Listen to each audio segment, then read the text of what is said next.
It's the motherfucking flame, nigga. Strictly power business. Free the homies. R.I.P. thugs. Trial and tribulations when you in this shit, nigga.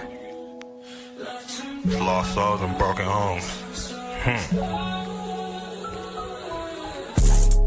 Got me late night sliding. Got me doing all this driving. Window. All right. Hello, everybody, and welcome back to Flipping Facts, episode 19, right? Episode 19, right? Yeah.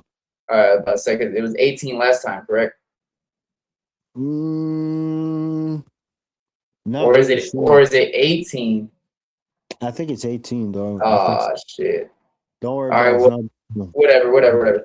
Episode 18, 19, we back, man. Back in full effect. You know what I'm saying? Got my boy Bring the Facts with me, Kosher, right here. My co-host. What's going on, bro? Hey, what up? Ready to get in these topics. All right, so we got Charleston White, J Prince, Wack100. It is 18. Hey, bro, it is 18. You're right. Ah, shit. All right, hold on, man. 18. Don't worry about it. It's cool. It's 18. I'm going to fix it later, though. I'm going to just fix it later, bro. I'll just fix it later. Why is it not going? Hold on real quick, because it's not live on Twitch right now. Why is it not live on Twitch right now? What the fuck? Shit. Ah, damn, I just cussed too before 2 minutes. Shit. Yeah, you're not supposed to cut. You're not supposed to cuss the first 2 minutes. Yeah, I already know. I told you that before. Yeah, I already know anyway, bro. But I don't know. Yeah, we gonna have to take off some of this shit, bro. Take off Yeah, what? this ain't gonna work. What are you talking about? Yeah, this ain't gonna work with the title, bro. Yeah, nah, it's not gonna let us go live on Twitch with all this they're saying because of the title. What's wrong with the title? It's too much. How? We got titles longer than that. Nah, it's way too much for the characters, it says. I don't know. Maybe you just can't put people's names on here anymore like that. Because literally Twitch is not letting me go live because of the title. Still not live. Now it's live. I don't know, bro. This is starting to piss me off now. Whatever. I don't know. It'd be doing that. I don't know. Whatever. But okay, we got Charleston White, J Prince, Wack100, DJ Big, Rankin, Bully Gang, Spazz. We gonna get into the Charleston White shooting, right? Yeah. It's actually a whole system. It's like a whole situation. Well, J Prince, not J Prince Jr., but J Prince Sr. Yeah, the senior. Yeah, the older J Prince. Yeah, J Prince. Yeah. He had a beef with Charleston White. Anyways, everybody knows Charleston White is from Texas, right? He's from that area. I believe he's from Fort Worth. Pretty sure he's from Fort Worth, yeah. Yeah, but he has a like a condo in Houston, right? Anyways, Jay Prince said that he is banned from a particular neighborhood, a part of Houston. They call it the Fifth Ward neighborhood. It's a Fifth Ward neighborhood. It's not. You might think Fifth Ward is like a small area, but it's actually kind of big. Houston is a huge city, and there's different places in Houston got different names. Anyway, Jay Prince Jr. to cut to short, Jay Prince Jr. said that he's banned from Houston and he's banned from Fifth Ward. Anyways, Charleston White pulled up, and anyways, he had some words with some of Jay Prince's people and stuff like that, allegedly, and then shots got fired. And then like a whole bunch of people chimed in and made responses.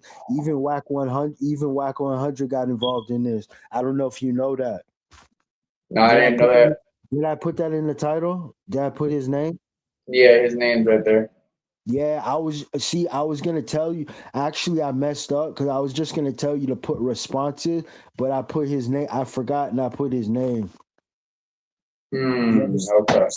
You understand what I'm getting at? So many famous people chimed in on this situation. Like they're short clips. They're not really like long. Charleston White explains the whole breakdown on the first video. I think it's on All Urban Central or Charleston Okay. White's, So, or you could go to Charleston White's channel. nah, he gonna flag. Okay. Then go to All Urban Central. Yeah, cause what's it called? Charleston White be hitting people when they use this shit. That's kind of hypocrisy because maybe I don't know. People used to do that before. Like they had burner accounts for him. Yeah, I don't know, bro, but he be trying to strike people using the shit from his actual page. So I don't. I'm not saying that's true, but I'm saying people used to share, like, build their channels, like, basically around him, like, just like uploading his live streams and then get thousands of views and stuff like that. Yeah, that's why. That's what I'm saying. That's why, bro. He's tired of that shit. You know, he's had like 3 or 4 channels, right? Oh, go ahead, play. Just play. With the Prince family. I travel around this country with no security, no protection, and I done disrespected Crippin' Blood, BGBD, J Prince, everything y'all think you think. You walk around. This nigga's having a meltdown. He's crashing, gang. Bitch ass. Dude, they shot at him, bro. Hey, yo, hold up. Charleston White put up to Houston with no gun, no security, just him and a bulldog, and allegedly caught gunfire for it. Before y'all say that's Charleston White being Charleston, nah. This time he said it's reportedly tied to J Prince Rap-A-Lot Records and a birthday party. We got mob ties, FBI threats, and a 49-year-old man out here saying he's the baddest man on the internet. I knew y'all strapped in for this one, so let's get into it. So for all you newbies, Charleston White is a Fort Worth comedian / motivational speaker / professional menace who's been beefing with J Prince for years about who really runs Texas. That's like walking into somebody's house, eating their food, and telling them their house is trash. His whole brand is disrespect with no seatbelt on. So here's the reported timeline. Charleston White says he was hanging in Houston's 5th Ward, which, fun fact, is literally J Prince's home turf, for almost 3 hours by himself. They saying this all happened because Charleston White was in Texas talking crazy about the Texas community, and people wasn't standing for it. 33% of your kids in Houston cannot read on or above their grade level. And I see why. Because when proper information is given, get dumb. Get stupid when real information come along. But Look at this guy in the back, bro. See this guy right here? Nah, but this is not the clip. This is not the clip. This is from. I think this is from earlier. I think this is a different clip. Don't worry about it. It's all right. You can play it. But there's another clip. We'll find it later, though. Don't worry about it. That don't make any sense because it says 1 day ago. Nah, don't worry about it. Just play it. Nah, there's two different lives. I think it's this one, and there's one that he did at his house that was after the shooting. This seemed like this is the first clip they played in this video. That was after the shooting. This one right here, it seemed like it's before the shooting because he had the same T-shirt on. You heard? Oh, okay. The T-shirt. That's how you know which clip it is. If he changes shirt, if it's a different shirt, that's not the same clip. But you can let it play, though. Just let it ride. All right. just because I'm here, because they looking for trouble. Then allegedly a car pulls up. Some guy hops out asking him to apologize for the stuff he said about J Prince. Charleston White says no, and then that's when allegedly shots got fired at him. Yeah, I killed him by myself. That's him right there.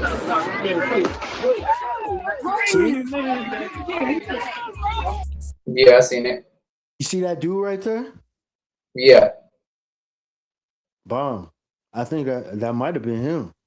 It would seem like it. I don't know. Wait. So what you're saying is, Go ahead.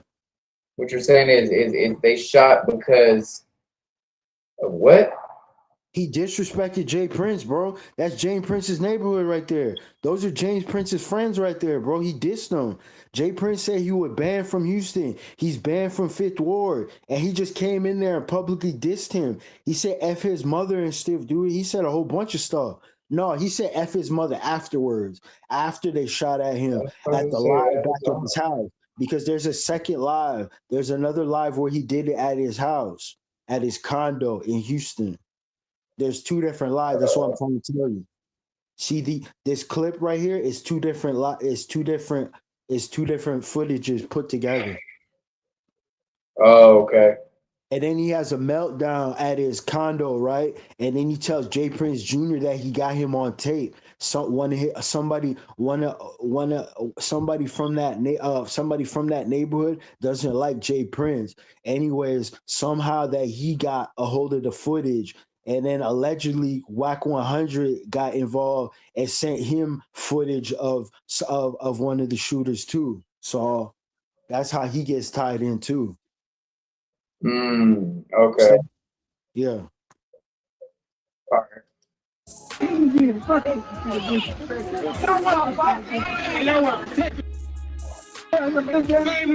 So when news broke out, academics had to respond, and he said that Charleston White called him and straight snitched. Charleston White, I got off the phone with Charleston White. Charleston White said he got shot at, y'all. Yeah, you know I love about Charleston White. He's fully snitching. He's like, yo, Jay Prince and shot at me. I'm like, what? He's like, yeah, bro. Them shot at me. Yeah, he's still alive. He's still alive. I like how he keep it honest, man. He immediately tell who shot at him. Reports say he escaped completely unharmed, not even grazed. Mans really went dolo in Fifth Ward and walked away like it was Tuesday. This also reportedly happened around the same time as Dr. Candace Matthews' birthday celebration in Houston. So we got a birthday party turned into a whole incident report. Only in Houston, man. Only in Houston. Now, Charleston White didn't just post about it. He went on a 4-minute rant blaming Jay Prince directly, even bringing up Jay Prince Jr.'s name. I went to Fifth Ward by myself, and wouldn't even take a swing at me. Not only did they shoot at the car, they called 30 mob time. Mob time. They showed up 30 deep, and all they wanted to do was to plead with me to apologize to James Prince. James Prince, your mama. See, I told Do you you. hear me, James? Senior. I know, but this is regular Charleston White behavior, gang. This isn't. I'm not saying it's not. I'm saying this is after he got shot at. This is He don't care. You see this? You see this condo, that wall right there? That's a condo. He's still in Houston. This is after. This is after. Yeah, he doesn't, bro. He doesn't care, gang. He doesn't care, bro. He doesn't care if he gets shot. He's been shot numerous times. He's been stabbed numerous times. He does not care. That doesn't mean anything to him. Missing an eye, right? Yeah, I already know he's missing an eye. But I'm saying he doesn't care. It doesn't mean anything to him, bro. Why is it saying that ads are off? I don't know what's going on. All right, whatever. Because you can't have ads on while you're live. It has to do it afterwards. It just says ads off. I don't know. Whatever. You sent the hit squad. Y'all had the chance to get me. Honeycomb brazen. I told y'all I was in the city. Told you I was in the business. I told you I was in your city, bitch ass. I told you that I was in your city. I've been showing you my exits, my location. Who does this? I don't know no that come to y'all city who don't check in and say, hey y'all, I'm in Academy. They wouldn't let me buy my mace. I went to Academy first to try to buy a mace. Because I know I'm going to Fifth Ward. And I know it's going to be a war. Because don't know who disrespect Rap-A-Lot Records and Mob Time show up in Fifth Ward after disrespecting Pimp C. I said, George. I said, going too far with Pimp C. I said, Jay Prince. Hey, so look, check it out. He just said F George Floyd. You heard that, right? Nah, I heard him say F Pimp C. I No, fuck he with said Pimp F C. George Floyd, then he said Pimp C. Oh, I didn't hear that. I heard him Because say Pimp if you know who George Floyd really is, other than everything that happened, other than I Can't Breathe and everything how he passed away, George Floyd was from the Screwed Up crew. He worked with DJ Screw, Pimp C, and all of them. He was from the Screwed Up crew. I didn't know that. I never heard that before. Yeah, it's real. He was a rapper with the Screwed Up crew. I heard he was in entertainment, but I don't know exactly the specifics. No, he was a rapper. He was a rapper with the Screwed Up crew. He was part of the Screwed Up crew. No, I'm not saying that's not true. I'm saying somebody told me that he was in the entertainment business, but they never went into detail of what it was. Like they just said he used to be in entertainment. That's all they said. They say he. Yeah. No, I'm not saying that you're saying. I'm not saying that you're saying I'm wrong. I'm just saying telling the audience, bro. He's from the Screwed Up crew. That's what he was known for being. I'm not saying you're wrong. I said somebody told me he was in the entertainment business when he was younger, but they never went into the specifics. So like if he was a rapper, if he was in movies, or he was a comedian. He just said he was in the entertainment business and people know him, but they never say his. I don't know what his other name, what name he went by.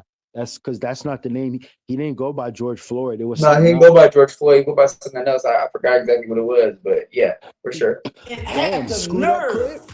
Yeah, it's from the Screwed Up Click. Because Screwed Up Click had a lot of people in that shit. It's possible.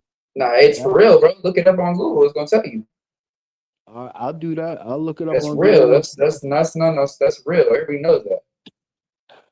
Walk back in the 5th Ward neighborhood by myself with no police protection. I got to be the baddest internet. He's out here calling himself the baddest man for pulling up to Princess City with no police protection. Like, that's not even a flex. That's a liability. And then he said he's going to the FBI in the morning with evidence. Says he got information tying mob ties to stuff going all the way back to Takeoff. We'll be calling the FBI in the morning. I mean, to file a report. That nigga. I mean, that's not true though. What? That mob ties have something to do with Takeoff's life. Yeah, nah. Duke the Jeweler. Duke, you know Duke the Jeweler is? Duke. Yeah, I know who Duke the Jeweler is. 3 or 93 Duke. 93 Duke. He goes by 93 Duke and also Duke the Jeweler. Yup. He got killed after gambling with mob ties. Yeah, I'm already knowing. Same thing that happened with Takeoff when he was gambling with Jay Prince Jr., bro. So they were shooting with loaded dice. And Duke the Jeweler won a couple $100,000 off them. All his jewelry got stolen and all his money got stolen, bro. He got shot right after a concert. Yeah, I'm already knowing. I remember the story. Yeah. But what I'm saying is it's a pattern, bro. We talked about it in a video way before this. I think it was like maybe a couple months ago. Mob ties has a curse around them. Half of everybody that's associated themselves with mob ties is no longer here. Yeah. I wouldn't be signed to mob ties. They do 360 deals. And more so, let's just not say mob ties. Let's say Rap-A-Lot in a whole. How many people from Rap-A-Lot are still alive? Not too many. Not too many. Like Drake, Honeycomb Brazy. What's his name? Finesse 2 times left them. They they own Finesse 2 times name, right? They own all his social media. That's why he changed his name to 250 Ricky. He had to change his name because any money that he uses, any money he generates in the Finesse 2 times name and brand and likeness, Rap-A-Lot owns it. They own his whole. He didn't even know where. He was crying on live. He said he didn't even know he signed a 360 deal. Because they gave him that's so what much. happens. That's what happens a lot of times, bro. That's why they always say, have an attorney with you when you sign some shit, bro, so they can really look it over before you sign anything. Because that's how people get stuck in these deals, stuck in these contracts, and basically are a slave to the label, bro. Even if you don't want to mess with the label anymore, they still have your likeliness, all your masters, and they gonna own that for the rest of your life, bro. And unless you change your name, like you said, they gonna make money off of every single time that you drop anything. Yeah, Finesse 2-time go by 250 Ricky now. He said he can't, that's because of the contract he signed. He said he didn't have an attorney. Anyways, the contract he signed, he said he didn't know he signed. He didn't even know what a 360 deal was when he signed. He said he was so happy to get signed, but he said the advance was so good that he was living off the advance money. He said all the money's gone. He said all the money's gone, like that. Anyway, and also he said any money he generates in the Finesse 2-time name, brand, likeness, or anything, any kind of songs that release, it all go to Rap a Lot. It all go to J Prince. He said he doesn't get anything. He said he's actually in the hole with Rap a Lot. He actually owes them money. Yeah, no, it's real. So okay, so say for instance, like I was saying, bro, right? Rap a Lot has a lot of debt revolving around them. Same thing with Mob Ties. So there's a lot of people that sat there and got advice from J Prince Sr., right? And actually, you know, bro, put him under his wing and all that other stuff. Like Drake is one of them, right? But then there's a lot of people that associate themselves with J Prince and J Prince Jr. that are no longer here, though. There's a lot of people that never got signed to Rap a Lot, but had dealings with Mob Ties that later on something happened to where they're not here anymore. The Ghetto Boys used to. There you go. The Ghetto Boys. I think only one of them. I think only one of them's alive. His name's there's only one that's alive left. Yeah, you're right. The other two, there was 3 people in that group. 3 people in the group. Yeah. 2 of them are deceased. Yeah. And so okay. So let's just say this, right? He got insurance policies on them. You think? Mob Ties and Rap a Lot Records is just like 1017. Half of the people that were on the label are passed away. Just like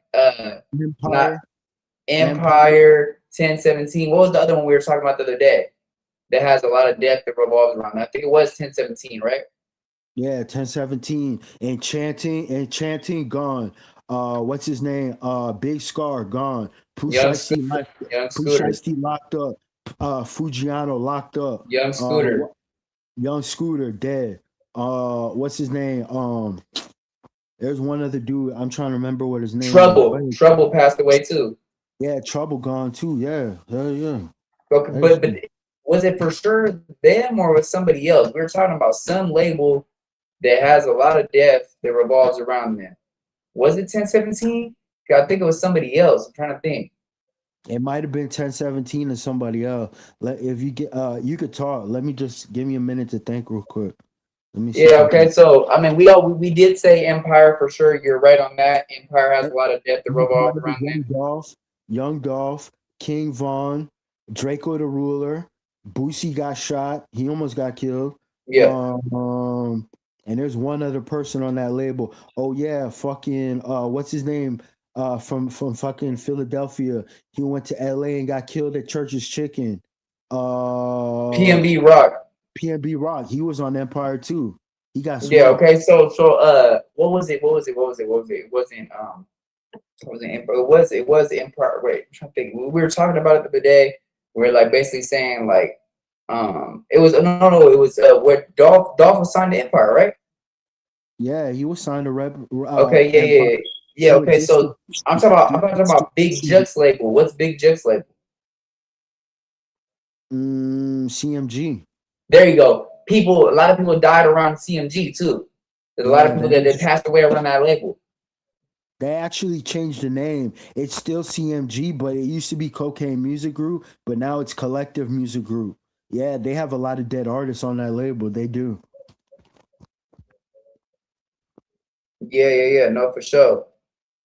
That is true. All right, yeah, let's get back into it. Yeah. Why? Because James Prince sent a representative.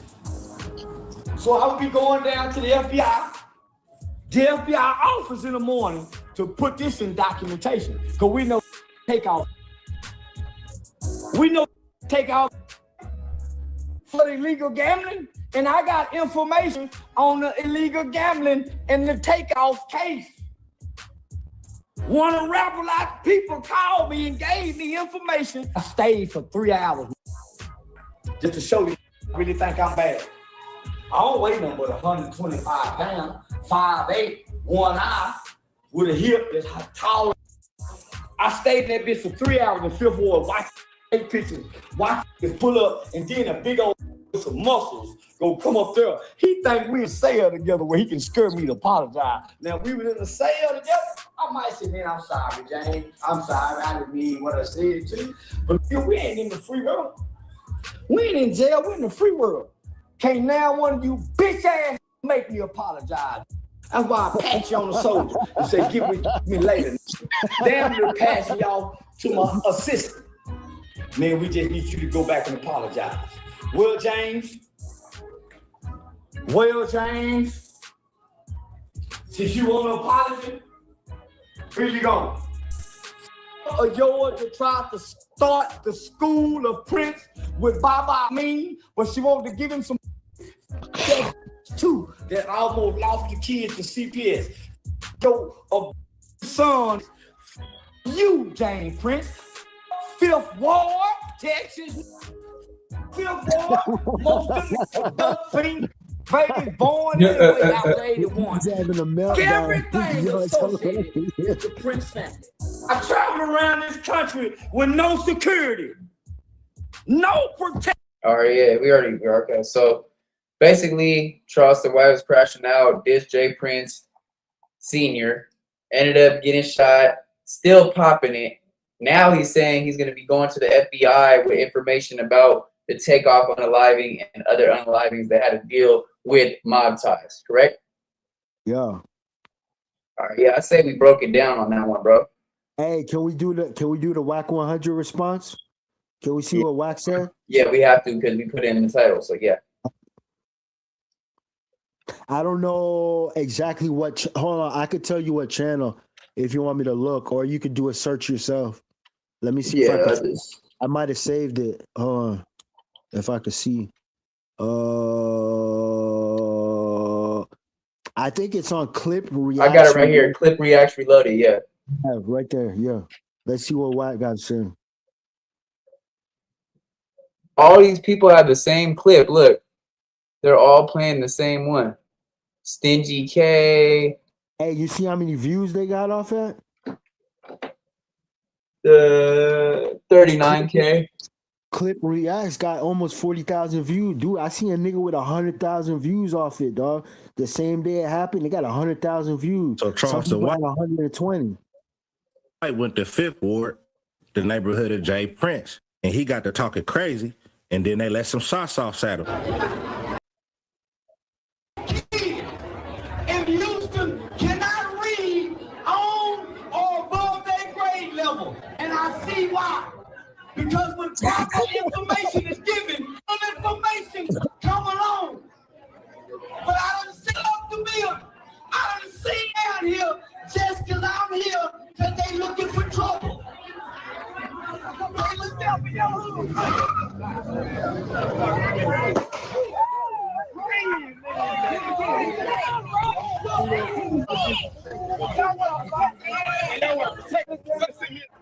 See that dude right there in the middle of the street? Look, watch. You can see a dude with a black shirt. Watch. After that, What are you talking about? Nah, you see that dude standing in the middle of the street? Not right Where? there. just because I'm Watch. here because they looking for trouble. There's a guy standing in the street. There. The camera's gonna go back. See that Right dude here, this guy? street? Just about to get in the van? Yeah, right there. Oh, I didn't see it. They say that's the shooter right there. Right here. Right here. Right here. You're right there, yeah. I think they said that's the shooter right there. Okay. You can't see it though. It's a different. What? It's another clip going around, but that's not, there's a different angle because there was a bunch of people there filming, right? So they all have different angles. This angle seems like the clip we just watched. It seemed like it's the same angle. It might be the same device that captured it. You heard? Okay. You understand? Okay. Yeah. After that, Charleston White exposed it was Jay Prince people allegedly behind the shooting. And then he started to talk crazy about Jay Prince and his family. So let me tell y'all why I'm talking to James Prince Sr. the way I'm talking to him today. See, you got the glasses on. I'm in Houston, Texas. See a different clip. Yeah. I'm in Houston, Texas, and I decided to go enjoy myself at Dr. Candace Matthews. So I went to Dr. Candace Matthews' birthday party, and just so happened the birthday party was in 5th Ward, Texas. 5th Ward, part of Houston. Everybody knows 5th Ward, that's James Prince hood. That's James Prince neighborhood. He loved 5th Ward. So I show up in 5th Ward knowing that this is James Prince Rap-A-Lot in Mob Ties neighborhood, right? I show up knowing this. So guess what I do? I go to their hood. I go to their neighborhood by myself. No mace, no gun, no nothing. To me and say, hey, woo, woo, woo. One came to me and said, man, we just need you to apologize. Well, guess what my apology is? I went to James Prince hood, let them, I'm in the city. I went to 5th Ward by myself. And it didn't even take a plane get me. It ain't nothing but a misdemeanor assault if you hit me upside the head. Man, ain't nothing but a misdemeanor assault if you hit me upside the head. I a pistol and shot at the car. Not only did they shoot at the car, they called 30 mob time. Mob time. Call mob time. Showed up 30 deep, and all they wanted to do was to plead with me to apologize to James Prince. James Prince, yo, mama, do you hear me? James Sr. You sent his car. Y'all had a chance to get me. After that, Charleston White got word of who the alleged shooter was, and he said he telling the FBI who did it. There's always with Jay Prince with stated. So, yeah, called me and told me exactly they shot him. The kid. So it's Ken. The kid is there's always with Jay Prince with it. Stay down, say the kid. Stay down, Ken his son, but it's really not his son. Okay. They shot him, they shot at him. Ken, he took Steve Francis' wife. He married Steve Francis' ex-wife, the lady named Shelby. I'm just older than you. Yeah, he probably about 40. That's Wack talking. Yeah, I hear him. Wack talking. Dude ain't mad that he missed. You ain't. Well, I don't think he tried to. I don't think he actually tried to hit him. I think it's outside showing out. And then just shot at. I don't know if he tried to. I have no idea, but that's who shot though. Him a kid. I sent you social media, bro. That's who shot at him. Are you sending me? What's his number, bro? What you send me? I just sent it to you. 713 Ken. 713 Ken. Okay. All right, so that's the alleged shooter. Yeah. That don't look like him at all. Go ahead, finish what you're I'm saying. That don't look like him at all, though. That don't look like the same guy that was standing in the middle of the street. Nah, but it was two guys. That's one of them. He said the guy when he said 273 Ken, and he said another name. He said the dude Ken like his son, but it's not his son. It's two guys. One of them's a dark skin, one of them's light skin. One of them's a bodyguard, one of them's not a bodyguard. Okay. Yeah, it's two people. He said two names. If you go back and look, he said two names. When Wack was talking to him, he said two names. I'm bigger than you. Jay Prince, you see how they can turn on you so fast? Jay Prince, you see how they turn on you so fast? Boy, them tell on James Prince. Oh, let me tell on James Prince for Charleston White. Oh, gave up the shooter already. They up the shooter already. Ken, they done gave you Instagram and everything. So guess what I did, Ken? Guess what I did, Ken? I sent this straight to the FBI. Detective such and such. Ken, all trying to show out for Jay Prince, this known as Stomp Down son. I got the information on you. Ken. They said it was you, Ken. Somebody, I'm gonna break my finger pointing at Ken. I'll break this goddamn finger pointing at Ken. That was Ken. Say break it. They said it was you, Ken. They said it was you, Ken. Boy, your friends said it was you, Ken. You know I like to talk, Ken. They can't keep it to themselves. They got to say, boy, the goddamn fool. Ken bust up and come to Fifth Ward and stay here for 3-4 hours and don't get a knot put upside the head. We gonna put a bullet hole in the trunk. Pow! Put a bullet hole in the trunk. We got him, y'all. We got him. He know not to come back to Fifth Ward. What we do? Pow! Put a bullet hole in it. Not come back here no more. I'm coming back tomorrow. I'll be back tomorrow. I'm coming back tomorrow is crazy work. So I'll be back tomorrow. It's crazy work, bro. Literally said they shot at your core, gang. It's crazy. Yeah. That's nuts. Unless you got more work to do. It will leave my car, y'all. Shit, forget the work you have to do. I ain't going out there to get shot again. No, I said nah. What I mean by work to do, building this case against Jay Prince. That's what I'm talking about. That nigga hates Jay Prince, dog. He hates Jay Prince, dude. You said what? Jay Prince supposedly banned him. He said you can't come. He said you can't come to Houston. Don't come to Houston. And then he said don't come to Fifth Ward. So he came to Houston and then he came to Fifth Ward. So that's twice he went past what he went against what Jay Prince said. A lot of people, I'll be honest, a lot of people don't like Jay Prince, dude. A lot of people don't like him because he does shady business, bro. He's a rat too. Yeah. Shady business, dog. Shady business. That's included when his son, him and his son are both rats. They both got paperwork. That's what I said when I mean shady business. That's I include that too. Whenever I say shady business about somebody. Yeah. I keep telling everybody, them people don't want to kill nobody. They want to bust a few windows, put a few tires on flat, like that, bust a few bottles with the bullets.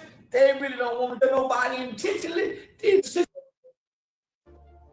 Hold on, I'm gonna go to Waxport.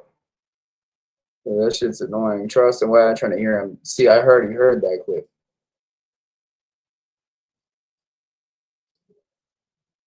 Make sure you hit that like button so we can get back in that algorithm. I need a quick 100 likes. Once we pass 100 likes, I need a quick 500 likes. Once we pass 500 likes, I need a quick 1,000 likes. Hit that hype. Roll to 40,000 subscribers. Hit that subscribe button. Turn on notifications so you can be updated every time I drop. After all this happened, Wack100 elaborated on what he heard happen. And he said wasn't nobody going at Jay Prince before he started going at him. And he said Charleston White said things you can't come back from. And Wax said the feds is waiting on Jay Prince to get some revenge on Charleston White for everything he said about his family. You think that you can't come back from. Straight up. I want to get credit. Didn't nobody get at Jay Prince like that till I got at him like that. They feel definitely a fact. It is kind of a fact, bro. I hate to agree with Wack, bro, but a lot of people didn't even call Jay Prince out until Wack did. Like, I hate to say that it's true, but it really is true, though. Like, nobody really put him out on Front Street or blasted him or called him out until Wack had a feud with him. Which is sad to say that Wack's right for once, but that's really what it is, though. You didn't know that? Nah. But all right, hey, I'm gonna let you finish the rest, bro. Hey, bro. I'm gonna let you finish the rest.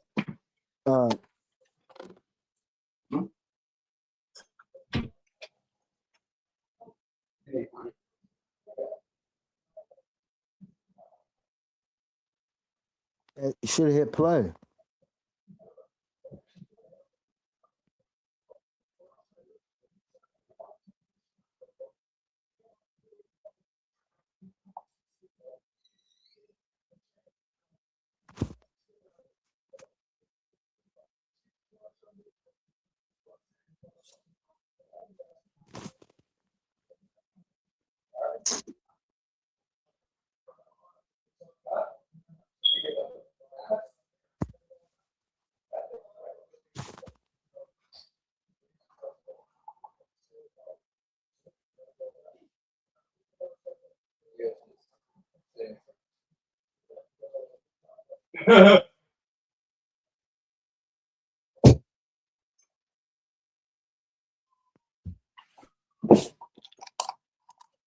All right. Did you tell him Tell him what?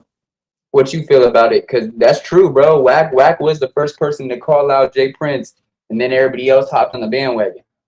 No, I'm not. I'm not debating that. I'm not saying it's true. I'm not saying it's not true. I'm not saying it is true. What I'm saying, you know, Wack. When Wack got in trouble, and did you ever know that he got arrested with 9 guns? Yeah, I've been on that. You're talking about in Texas, right?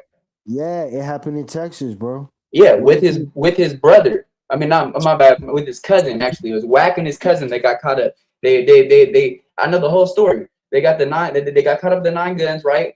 They went to the Texas jail and they bonded out like a week later.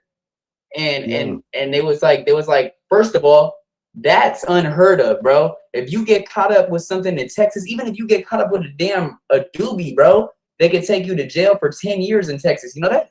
They catch you with a roach in your ashtray, in your car. They could take you to jail for 10 years, bro. Texas is a no weed state, no gun state. Like they trip on all that, bro.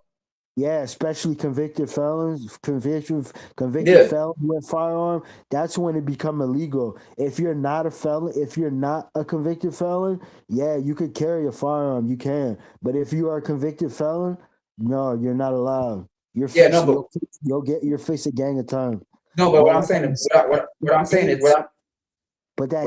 to explain how strict they are, bro. How strict Texas is, bro. You can get caught up with a roach, bro, in your ashtray in the car. You go to jail for 10 years for that shit, bro. You get caught up with a gram of some weed and go to jail for 10 years. Let it be a hard drug, pills, coke. You know what I'm saying? That's some shit right there. Pills, coke, lean, shit like that. That's even more time. But I'm saying is, look how strict Texas is. Look how strict Texas is anyway, bro, as a whole, with just weed, gang. You get caught up with a little bit of weed out there, you're going to jail for a long time. But what I'm trying to say is his case, that case with the, Byron Blake, before he lost his channel, he did a breakdown on that case, right? He never finished that case. You know that, right? Yeah, I know. He never, from what Byron Blake said on his channel when he got the paperwork, y'all, but he got Wack's attention once he got that paperwork. I'll just say that. He got Wack100's the undivided attention once he got that paperwork. I'm not gonna say what happened in the paperwork because I don't want to jeopardize the channel, so I'm not gonna even say. But anyways, he didn't resolve that case the normal way. A person that gets hemmed up with the law has to resolve that case, because you got caught with something. All right, that case doesn't go away. You're gonna have to go to court date to court date to court date to court date until you have to either beat the case, take it to trial, or you take a plea. Yeah, but he did nothing. He did nothing. The case just disappeared. That case was dropped within a month, bro. That's why it doesn't make any sense. Okay, so look, that's what I'm saying. That's crazy. Check it out. That's unheard of for a case in Texas, gang. Most cases in Texas some of them could last years, bro. With investigations out of state felon. They have this nigga coming from California, Arizona, motherfucking whatever states in between there. I don't think it's New Mexico. I think you go, what is it? Is it California? Is California, Arizona, then Texas? Or is there another state in between Texas and Arizona? New Mexico is by Albuquerque and all that. Isn't that closer to? But I'm saying, okay, if a person was, depending on where you're going in Texas, if you were just hypothetically, if you were driving from California to Texas, that's crossing state lines, bro. So what you talking about, like guns or with what? Yeah, multiple state line, dude. That's a charge in every state that he carried that gun in. That's a charge, bro. Yeah, for sure. That's what I'm saying is that right there. That right there carries a bunch of charges in itself, gang. If you're over here crossing state lines, numerous state lines with guns on you, and you're a felon. Yeah. So it doesn't make no sense at all how the case would go away. But we already know how Wack is. We're not going to keep talking about it because we're on here. But at the end of the day, though, what I'm saying is it is true what Wack is saying, bro. I hate to give Wack credit or agree with him because I never agree with anything he says. But it is true, bro. People did not start coming after Jay Prince like how they are now until Wack called them out. So he can't. So Jay Prince. That's a fact, bro. This is a straight fact, gang. Nobody sat there and called Jay Prince out or even put him on blast until Wack got into his feud with him a year and a half ago, 2 years ago. I'm not debating that, but yeah, but Wack100 proved that Jay Prince is touchable. Basically, that's what you're saying. I'm gonna say this, right? We've been seeing that Jay Prince was touchable when 6ix9ine ran up in a rap a lot and nothing happened to him. Check. Is it not? Come on, man. That's on record. That's documented that they ran up in the rap a lot with guns. Him, Shotty, all those other people from Treyway, from 9 Trey, right? Ran up in the rap a lot. Had everybody sitting on the floor, burrowed up, like curled up into a ball, scared, bro.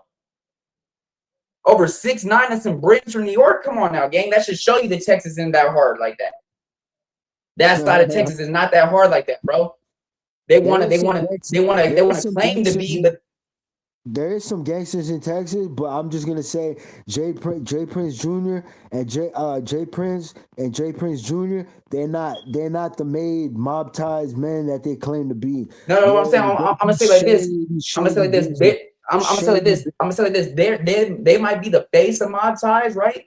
They might be the face of mob ties, right? But the people that are really mob ties are the ones that you don't see in the pictures, the ones that you don't see in the videos. Those are the real shooters, bro. They have real shooters in Texas. Don't get me wrong. I got my sections out there. They got Skyline in Texas.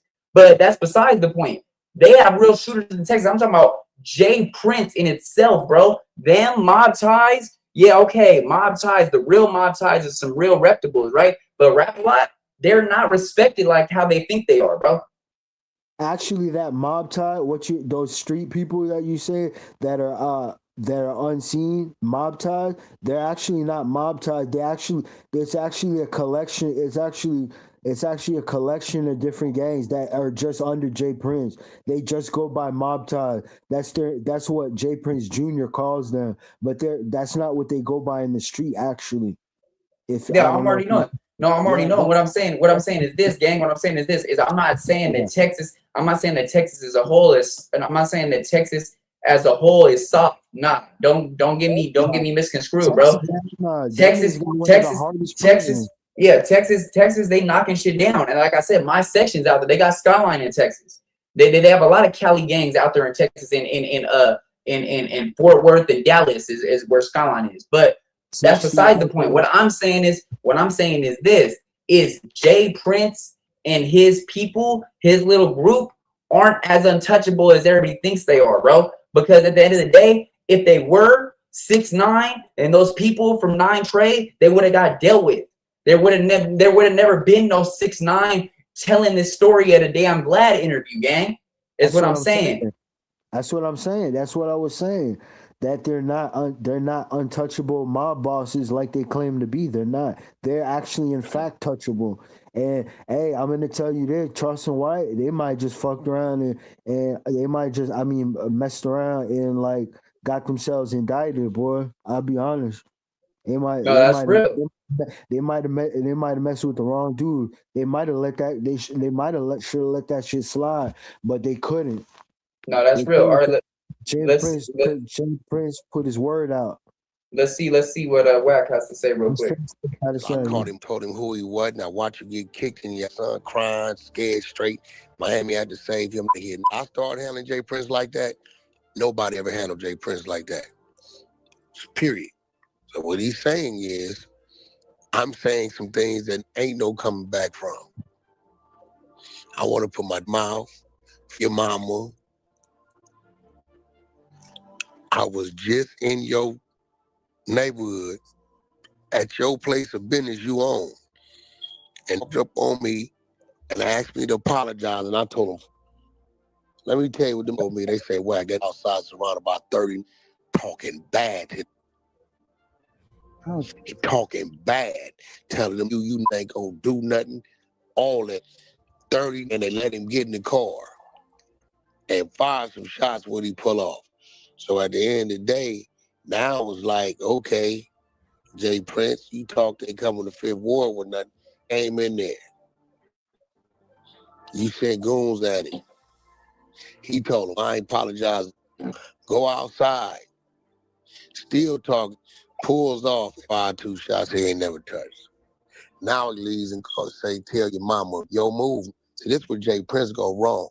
He put himself in situations where he got to do something. Yep, that's and what I was saying.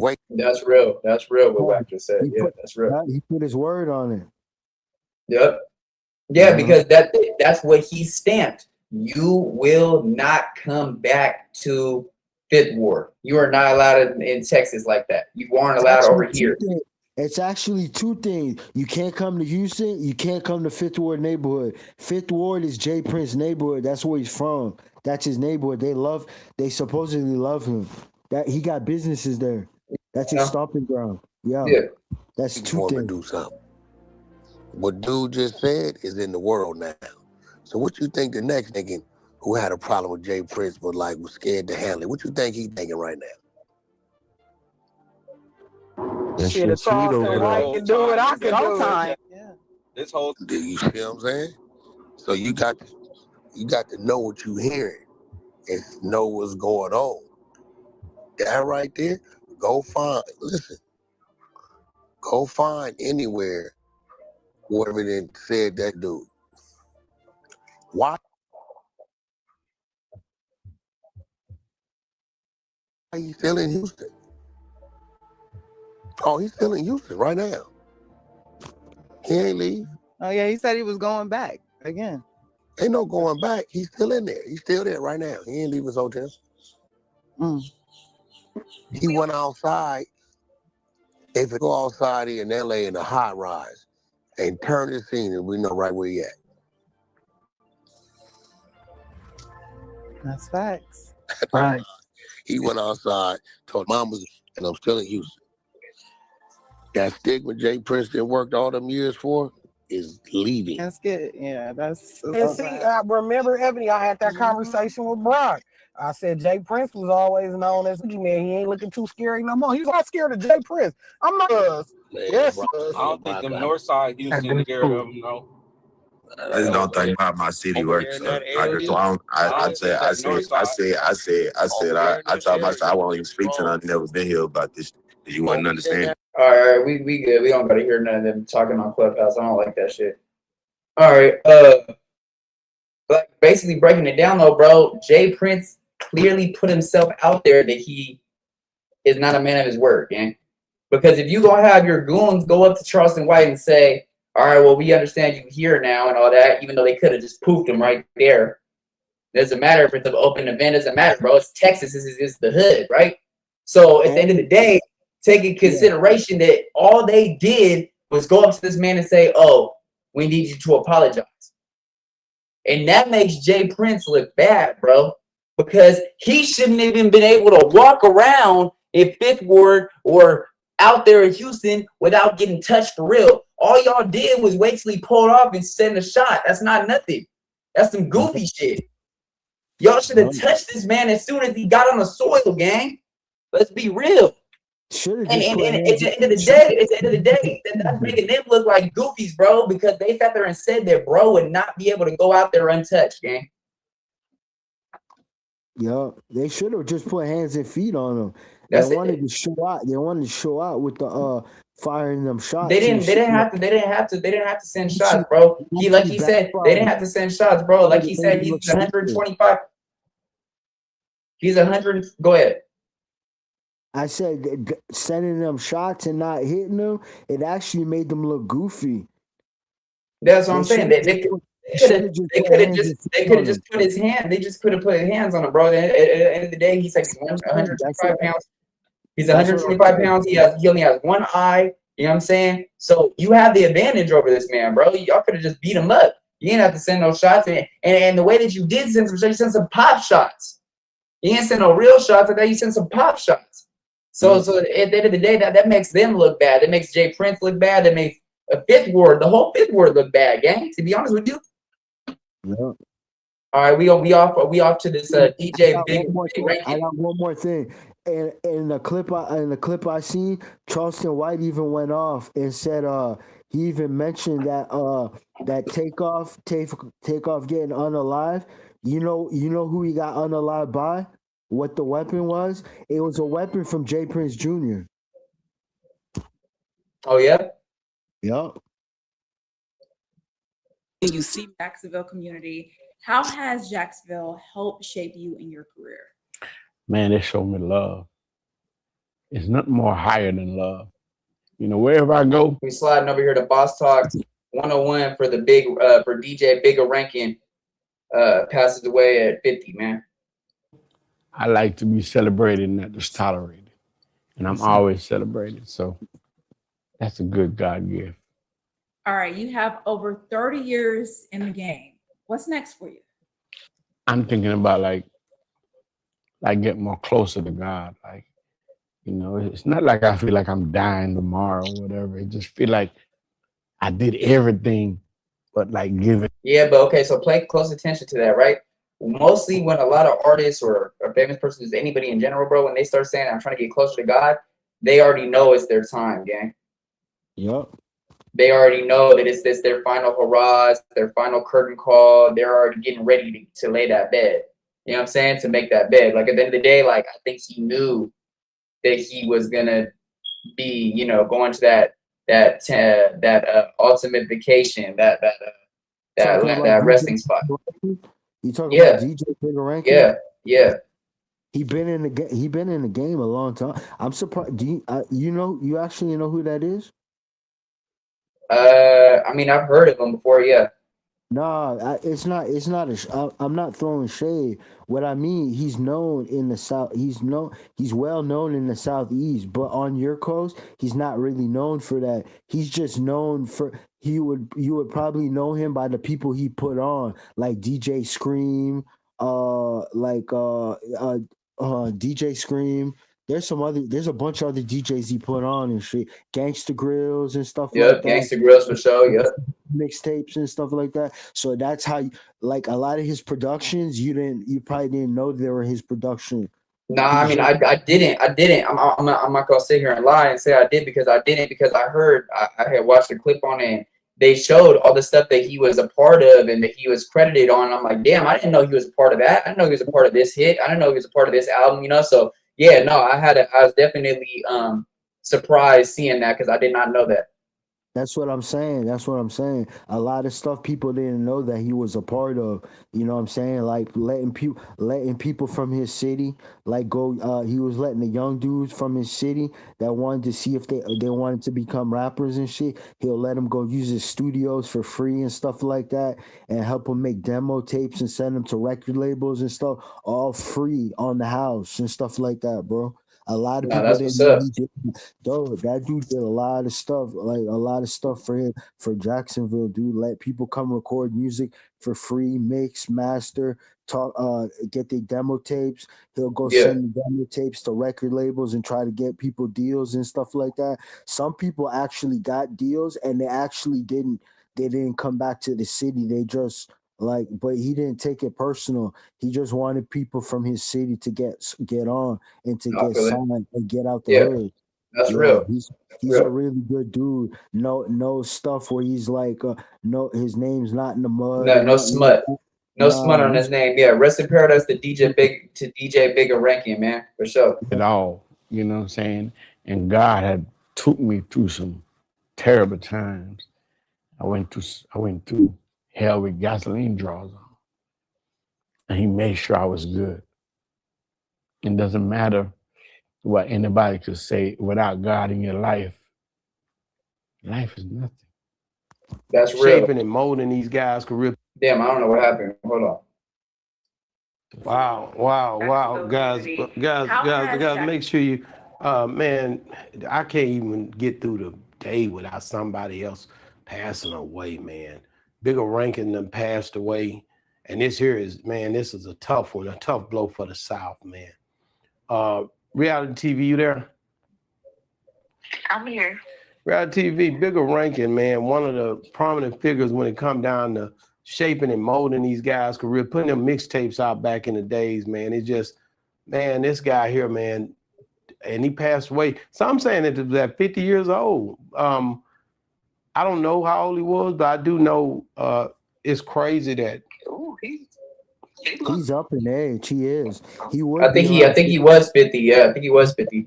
He was around 50, bro. That's definitely for sure. one. For sure. Son, I gotta Google that because I don't know about 50. That's what I said. It threw me off when I seen that too. That's just one of the articles I read. But man, just when you think about Bigga Rankin and what he did for hip hop in the South, the way that he dealt with all these guys, mixtape era and all that, it's just crazy that he passed away. And Alley Boy just passed away yesterday. Yes. So when you look on the internet, you see all these people. If you hashtag Bigga Rankin, everybody's shouting him out. You see 2 Chainz and all these people, you know, that knew him, Jeezy and all of them that he rocked with down there. Bigga Rankin had a hell of a movement, man. And I just want to say, man, you guys, man, if you think about it, that what I just he said he wanted to get closer to God and he wanted to, get his life in order, man. I think that was the last approach that he had on his news report that he was on, where he was on Channel 4, I believe was news.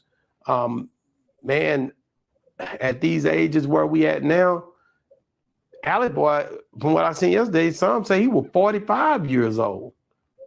These boy getting on up out of here, man. I thought he was older than 45. Who? Alley Boy. Yeah.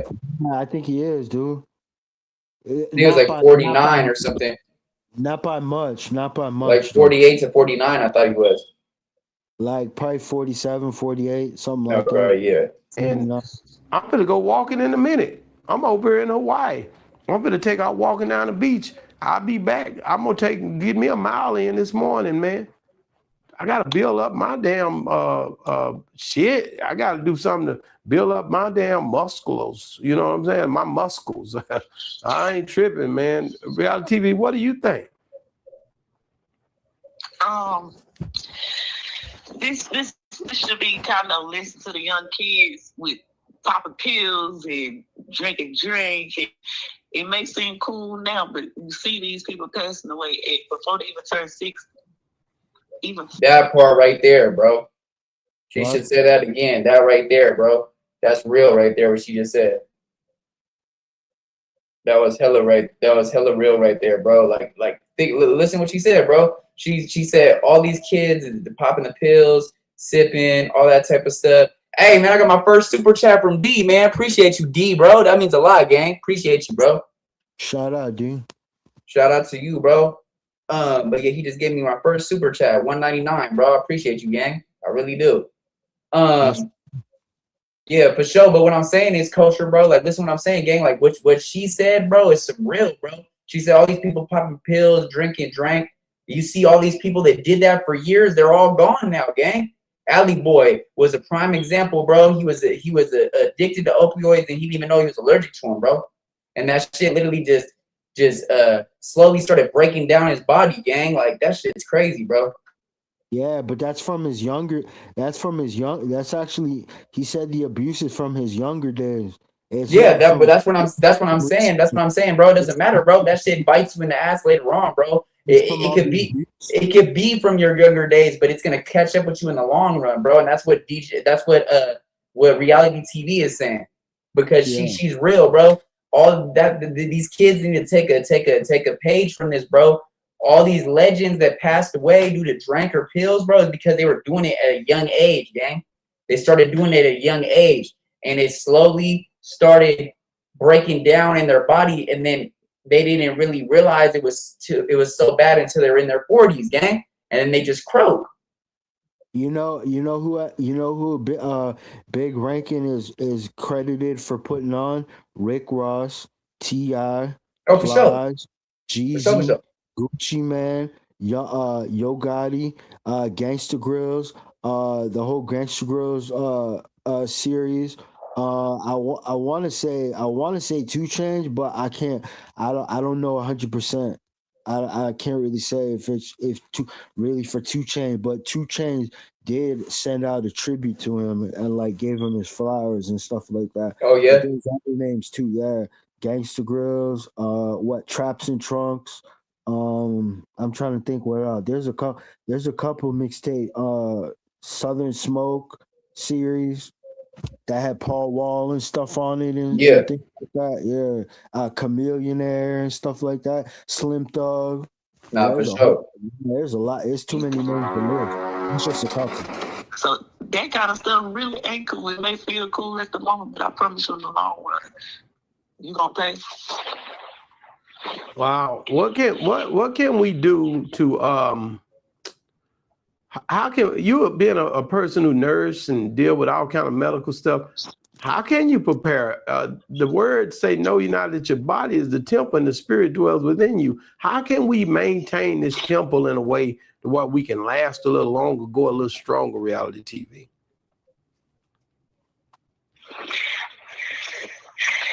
So me being in the nursing field, you do pay attention to your body. Your body talk to you. Your body tell you what's wrong with you. I can't tell nobody not to do no drugs. I don't or whatever it is. That's something you have to be mentally strong for. Because a lot of people do drugs and alcohol or eat. Always under surveillance. That's real, bro. What she's saying is everybody has their vices, you know? And at the end of the day, even caffeine is a drug, gang. Eating too much could be an addiction. You know what I'm saying? So at the end of the day, what she's saying is real, bro. Your body does tell you, you know, what it is, gang. And it's up to you to decide if, like, okay, this isn't right for me. You know what I'm saying? But health is wealth, bro. And to be real, a lot of the people that you see that are still healthy in their 60s and 70s, like even like a Morgan Freeman type of person, bro look like he's barely in his 50s, 60s, and he's about to be in his late 80s, gang. Yeah. Like, you know what I'm saying? So that should show you that health is wealth, bro. Like, if you take care of yourself, you're going to look the part. You're going to feel good about yourself. But if you take all these drugs and drink all the time to cope and feel like that's an escape, it might be an escape. It depends how you do it. It depends on how you do it.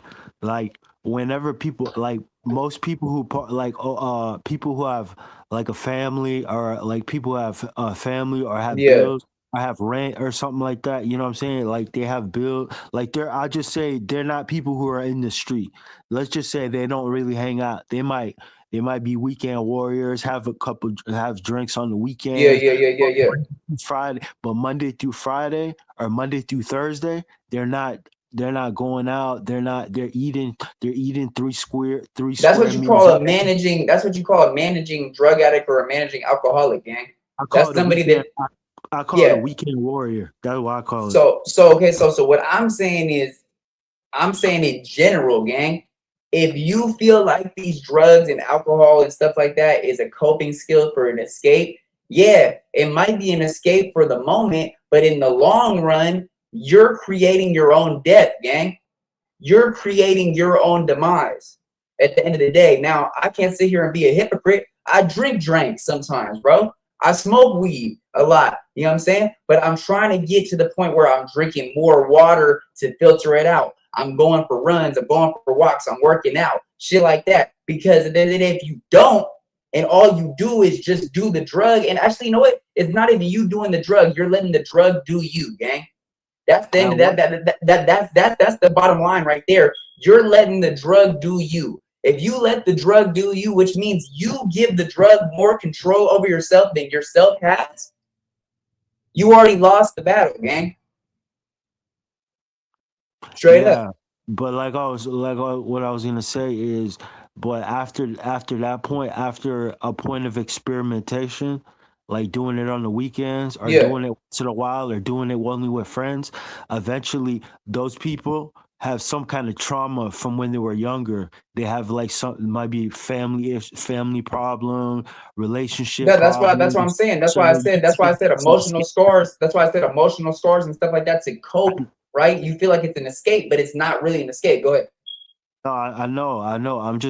I'm bringing up the part of what you said that I'm relating to. And so what I'm saying, after a certain point, it becomes an addiction. And then it comes to the point the addiction progresses further, then they just then they just start chasing it. And after they start chasing it, then they start losing stuff, then they stop caring.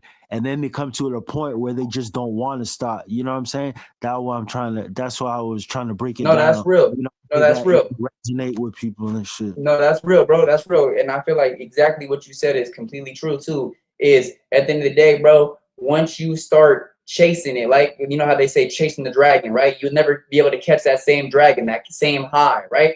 Because you're chasing that same high that you felt the first time that you smoked weed, the first time that you busted down a line or whatever it was. You know what I'm saying? Whatever it is, right? Whatever your drug of choice is, right? Whatever your vice is. You're still chasing that same high that you had the first time, right? You're never gonna get to that point though. You're never gonna get to that point where you feel that same high again, yeah? That's the whole thing. That's the trick of the drug. That's why they say, oh, that weed is a gateway drug. Yeah, it is if you let it be. Yeah, because it is if you let it be, because at the end of the day, if you're not getting high off of smoking the wood anymore, smoking the joint, now, yeah, I'm going to go to that drink, bro. I'm going to pour up some drink. Now I'm going to go to a perk. You know what I'm saying? Because I'm not feeling what I'm supposed to be feeling off of the weed anymore. So now I need something to excel it. I need something to bounce it, to boost it up a little bit more, because my tolerance is too high, gang. So at the end of the day, yeah, weed is a gateway drug if you let it be. If you don't have self-control to the point where you sit there and dibble and dabble with weed, now you're dibbling and dabbling with every other drug, then you shouldn't be doing drugs in general, especially if you have an addictive personality. Like your parents were alcoholics or your parents drank and stuff like that. If your parents drank, I'm saying in general, gang. Your parents could have had not a lick. I'm saying that. Oh, okay. Yeah, I'm saying. Yeah, okay. I'm saying that most of the time when people's parents are alcoholics, they already have an addictive gene to them. It's kind of already, it can be, once they get introduced to whatever the narcotic is or alcohol, they have more of a chance of gravitating to it if they start to abuse it. If they don't abuse it, they might get addicted to video games. They might get addicted to Facebook. They might get addicted to clothes. They might get different to having relations with women. You know what I'm saying? Like that's what I'm trying to say. They just be or gambling or something, or cigarettes. You know what I'm saying? It don't like. Addiction don't always have to be narcotic wise. It can be for sure. It can all be all types. It could be making money. That can become an addiction. Gambling. That's what I'm saying, bro. What I'm saying is this: is your parents could have had not a lick of wine, bro. Never drank a coffee before, and you still grow up with an addictive personality, bro. It could be an addictive personality to video games, gang. I'm not just talking about drugs or caffeine or sugar or eating. It could be anything that you're addicted to, bro. And you have an addictive personality, so that's something that's very hard for you to just drop.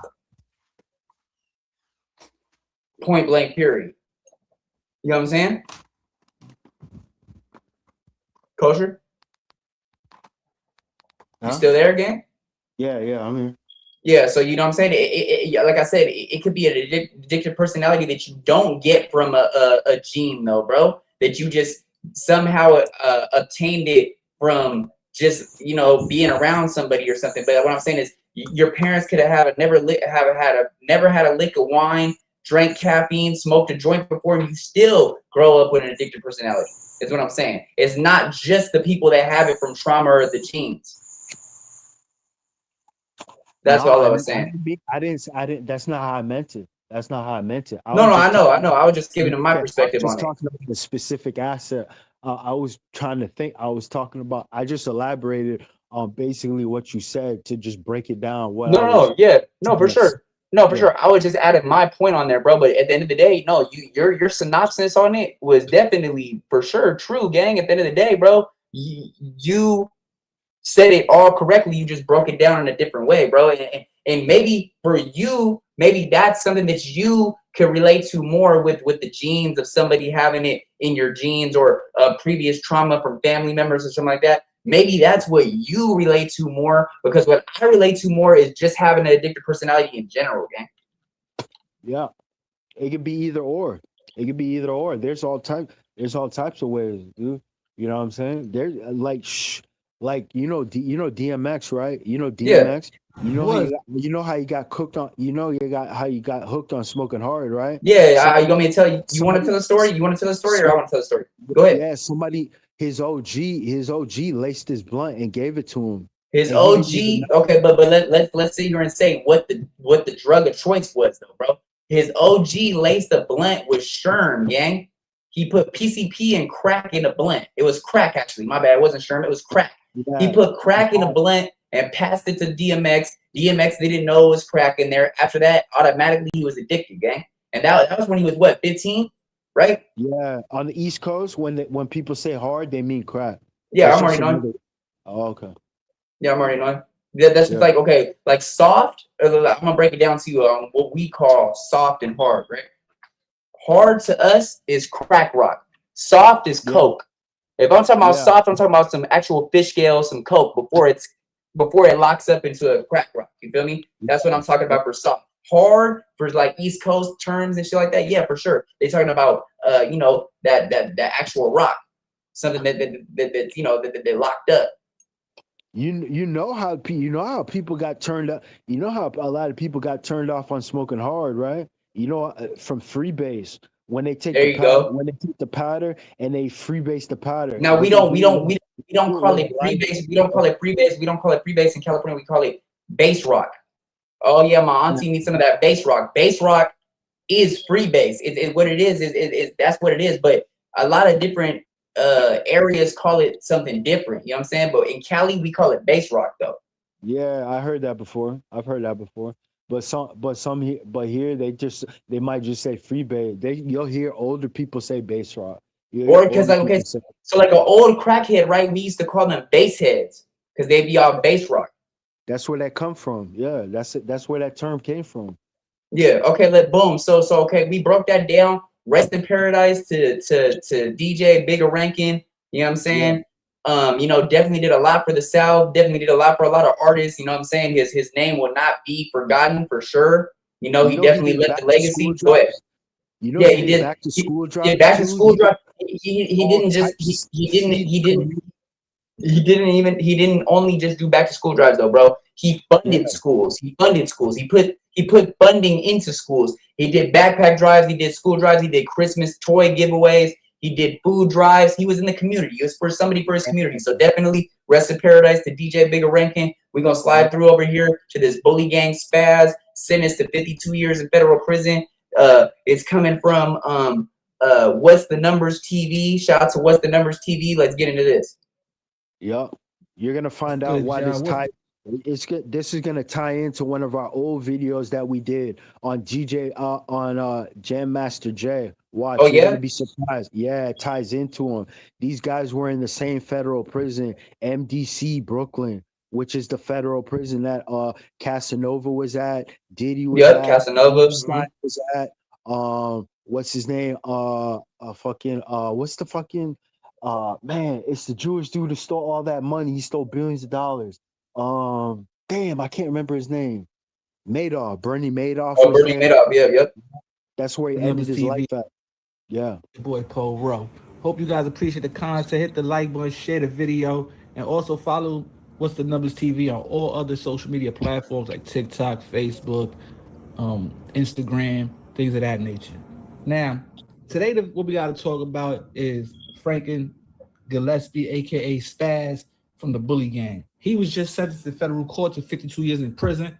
Now, he went to trial with Money and D and Derek Ayers and Anthony Williams, I think his name was. All four of them went to trial together. A lot of the other people, because it was like 50. Appreciate you, D gang. You didn't have to do that, bro.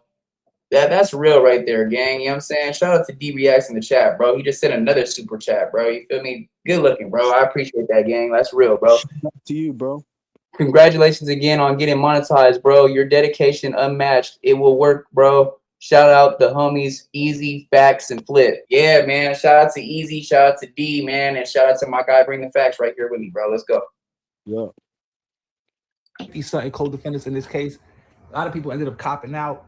I think some might have turned state's evidence, but those 4 are the ones that went to trial. They blew trial. They all got a bunch of time. I think Mo Money got like 60 years, and I think they gave Them 2 got years. football Spazz, numbers. they saying was doing Football jersey numbers, gang. They ain't playing around in Brooklyn, bro. Nope. They are not playing around in Brooklyn. And remember you had said, Kosher, bro. Remember you had said, gang, that basically they smoked somebody right in front of a store in Brooklyn the other day, bro. Yep.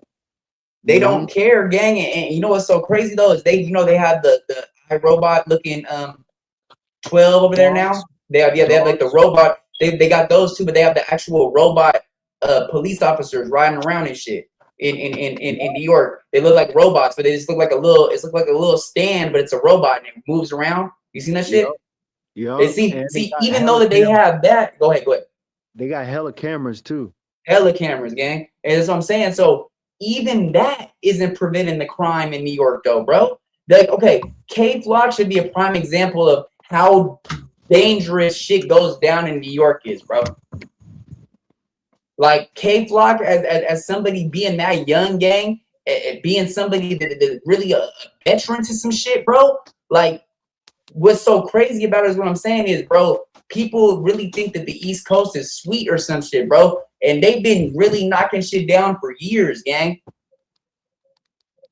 Yup, that nigga got 30 years for gang. 30 years, bro. 30 years, gang. Like, come on, bro. Like, we all go ahead. I think actually, you know what? I think he was going to trial, right? They were forcing him into trial, right? He didn't want to take the plea.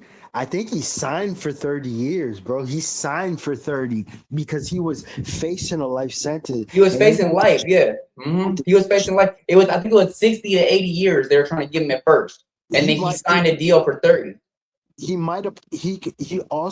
could have pled out. He could have pled out for the mercy of the court. Okay, if you just say it is, hypothetically, I'm K-Flock, right? I come in front of the judge. I don't want to take 20. I don't want to take 30. I don't want to go to trial. The judge is going to be like, well, your lawyer's going to come to me like, hey, there's a shot in the dark. What you could do is you could sign, you could plead to the mercy of the court. And what plead to the mercy of the court means, you're trying to get below the guidelines, right? Your hope is to get below the guidelines. When you apply to the mercy of the court and to the judge, what you do is an open plea. Whatever the judge gives you, you're gonna have to do. And the judge told him, I have these are federal gang charges and racketeering. I can't give you less than 30. I could give you 50, but I can't give you less than 30. And he gave him 30. That's real. Okay, so what I was saying basically is look how dangerous that shit is out in New York, bro. New York is another Chicago, gang. Yeah. But what I'm saying is a lot of people don't know that, bro. A lot of people see like, okay, of course, you grew up on movies like New Jack City, Paid in Full, and all that stuff. Like it shows a little bit, right? It shows a little bit about how dirty it is out there, dirty cops, the drug game, stuff like that. But it doesn't show how violent New York is, bro, as a whole. Brooklyn and Harlem have been in a war for years, gang. Yep, I know that. So what I'm saying is, bro, there's really bloodshed in New York, bro, even in New Jersey. Yep. So, go ahead. I mean, New Jersey, Pennsylvania, Massachusetts.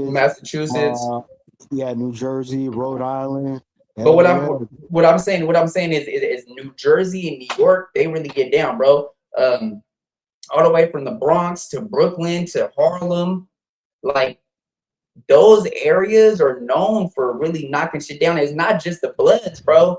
They have Crips out there too, and their Crips are activated. They got the WAPs, which is where the Woos, my bad, not the WAPs, the Woos from where Pop Smoke was from.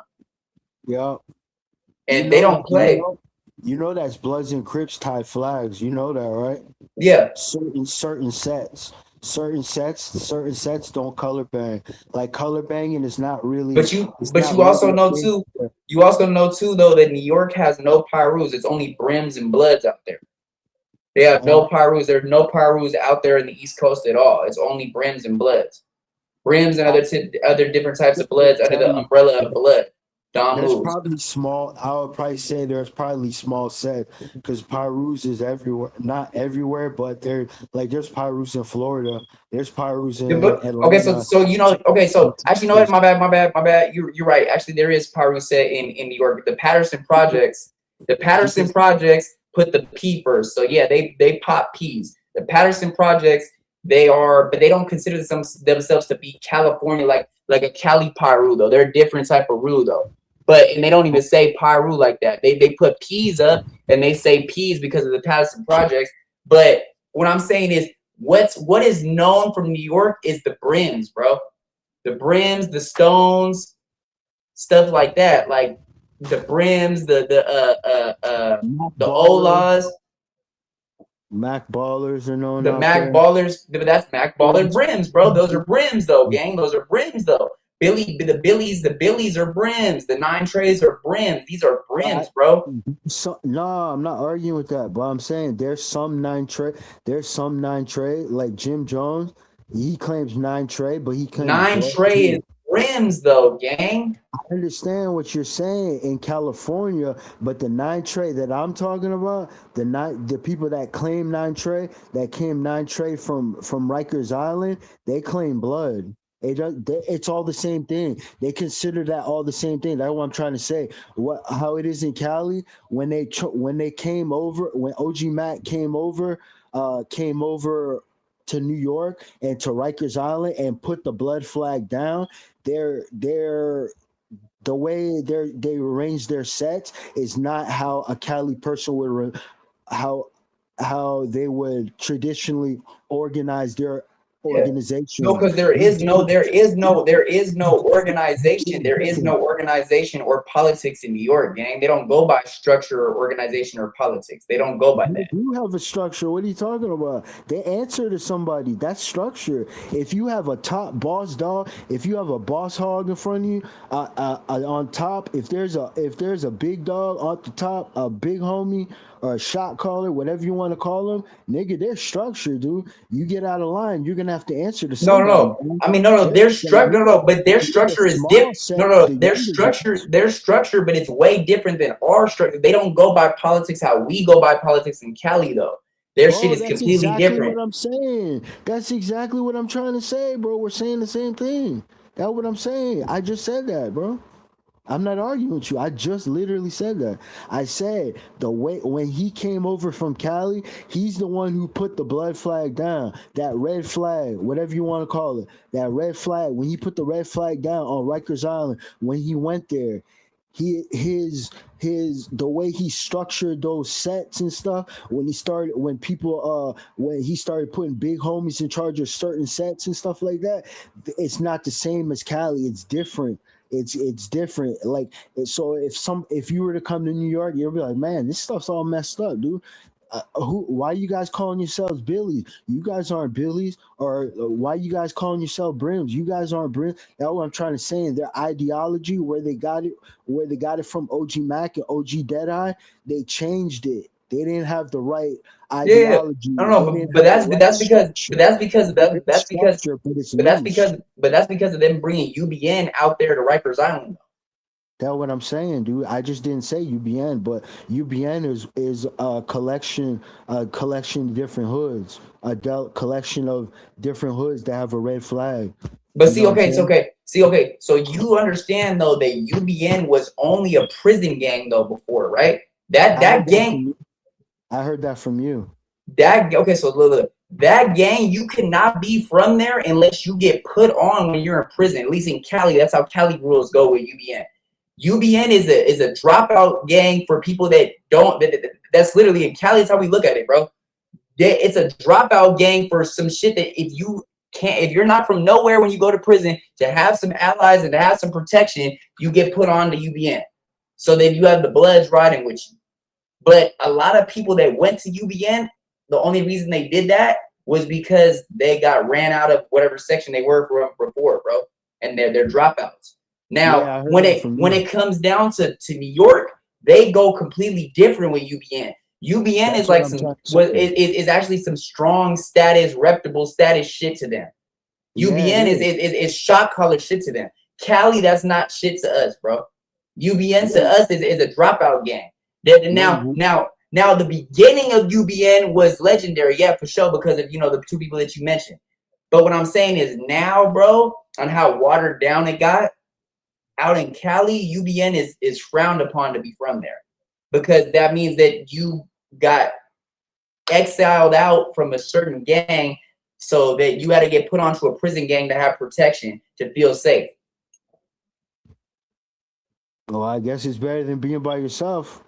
I mean, that's just that. I don't look at it any type of way, because I know people from UBN. I know people that don't fuck with UBN. You know what I'm saying? But at the end of the day, that's a prison gang, bro.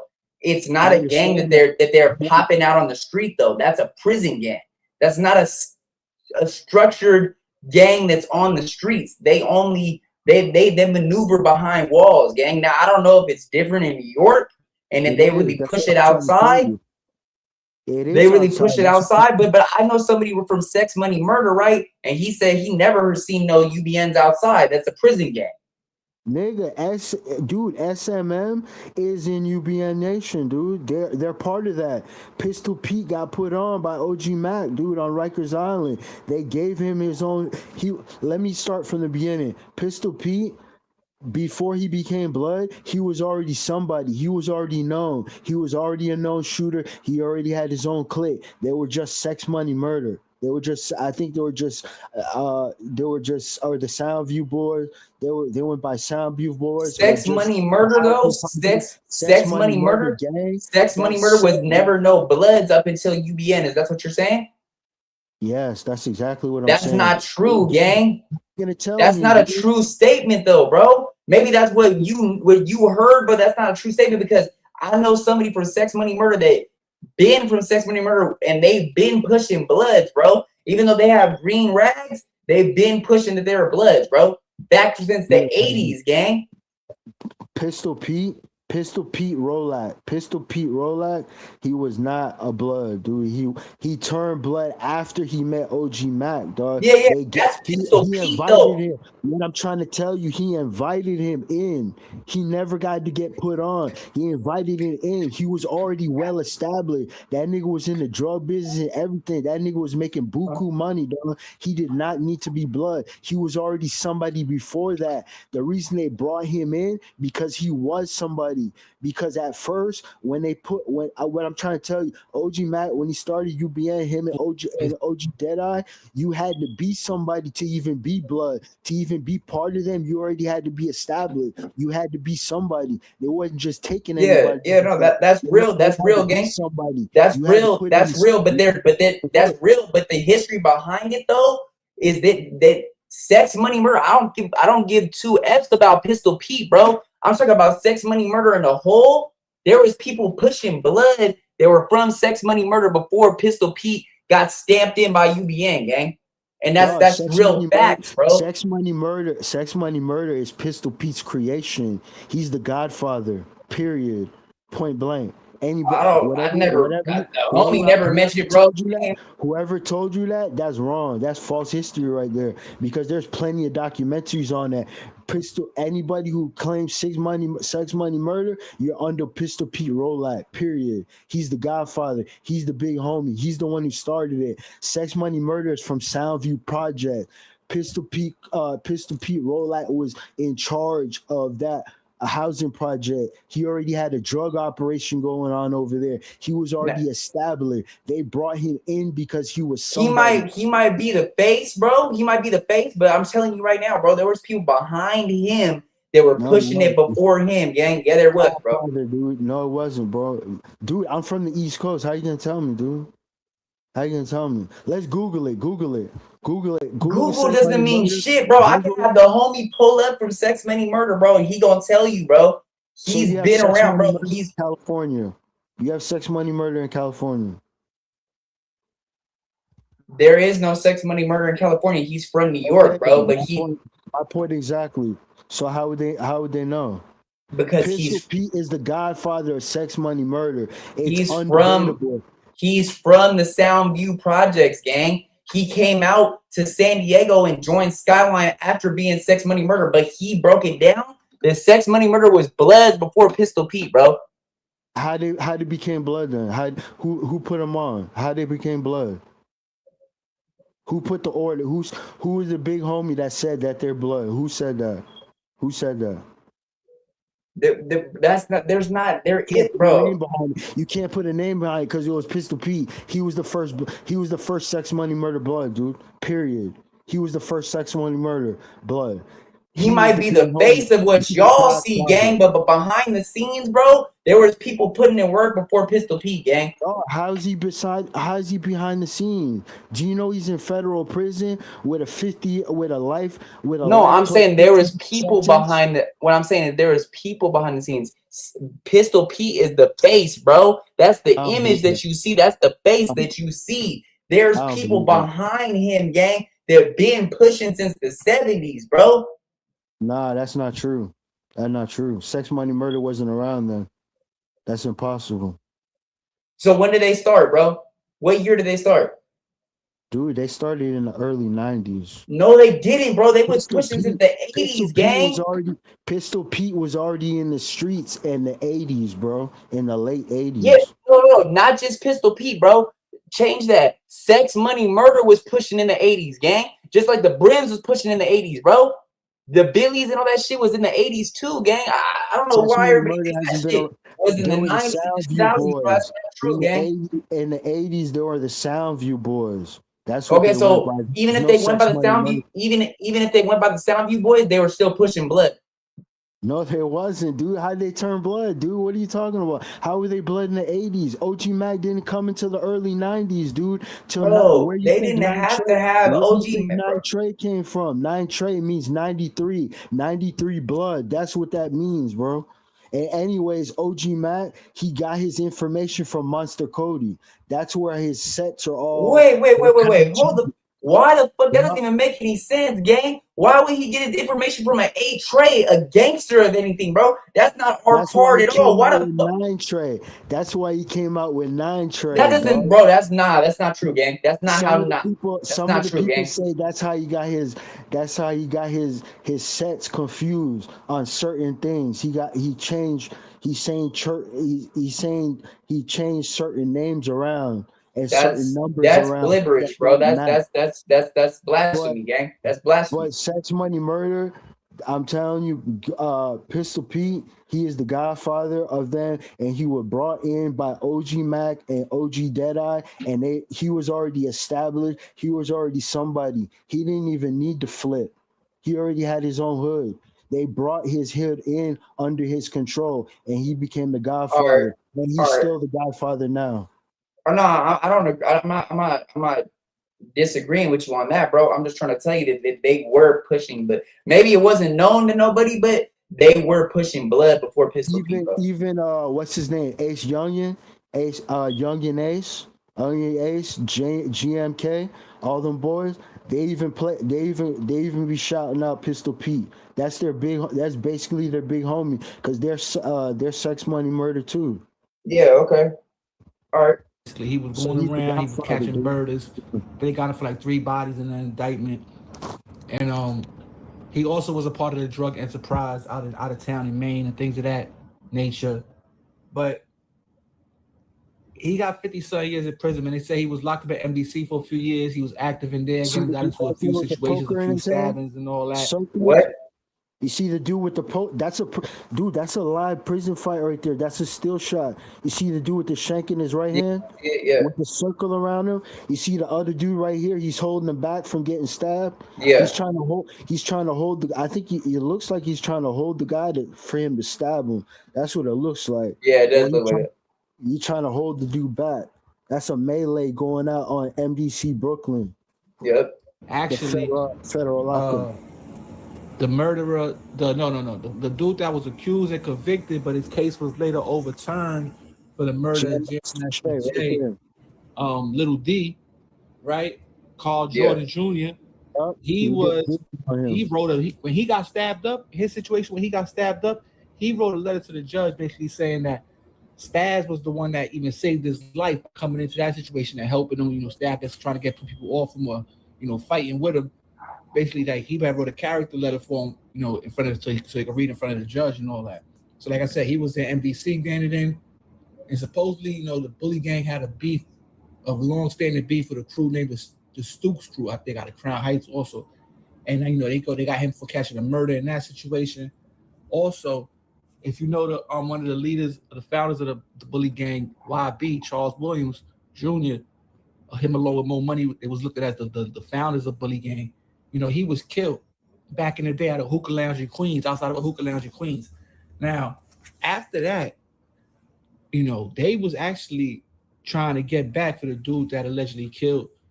Well, it's not really alleged because he was given a justifiable homicide because it was a type of shootout, and I guess YB shot first or whatever. So he was given a justifiable homicide. Like, they know exactly who did it. So after they knew who did it, I guess they was trying to get back, which they actually got up with him one time and shot him, but they also shot an innocent bystander, and they saying Spazz was on that too. I think him, Mo Money, they said a few people. You know what I'm saying? And then they got him one time killing a Stooks crew member. They got him basically like stalking him and then, creeping up behind him and shooting him in the head. And that's the second, that's one of the murders, right? Now, after that, they also got him killing the dude that allegedly drove him to Brooklyn to kill the Stooks gang member. They got him killing him also because he thought maybe he was getting word that the feds might have been looking for the dude that shot that drove him when he caught that murder or whatever, which came out later on to be false. But they found that out and they killed him. They killed the dude that was part of, I don't know if he was part of their crew, but he was associate because he was with him on the first when he killed the Stooks crew member, and then he gets killed later on when it comes back to him that he thinks the feds was looking for him.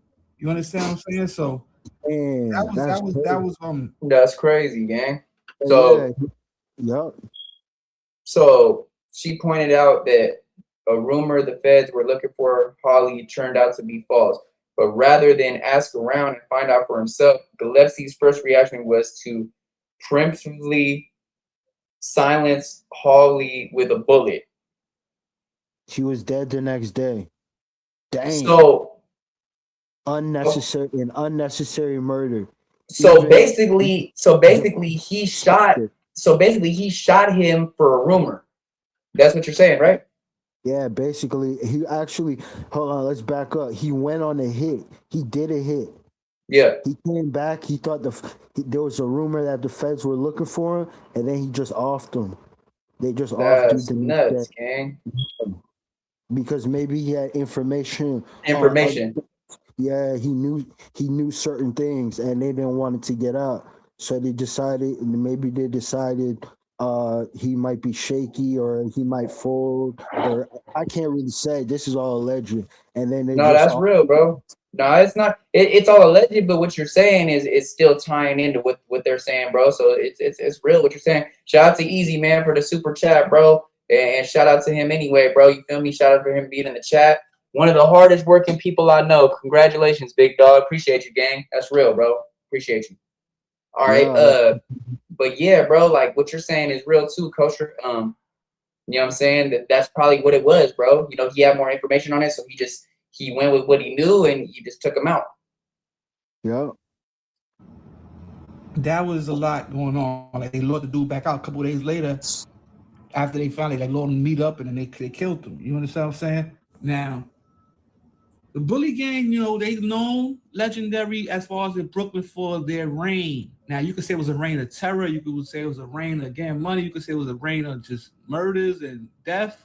Whatever you say. But their reign, the cops are saying, the feds are saying, was a legendary time and it was a violent time. Now, the drug trafficking side of the situation is they was out of town getting money. I think Maine, VT, things of that. That boy got stacks, man.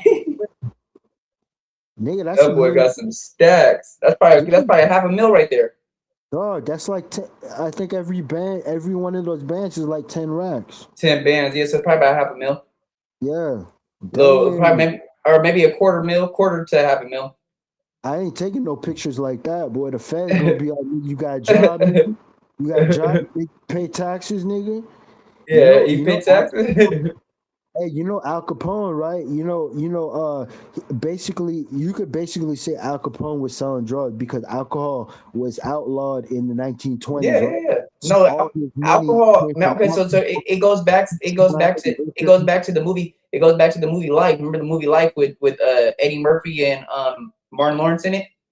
Yeah. You remember how they got caught up for selling alcohol? They were smugglers. They were smuggling in alcohol from other states, right? And selling it in another state, right? So alcohol used to be a real big charge, bro. And the mafia is somebody that really capitalized on selling alcohol and tobacco back then.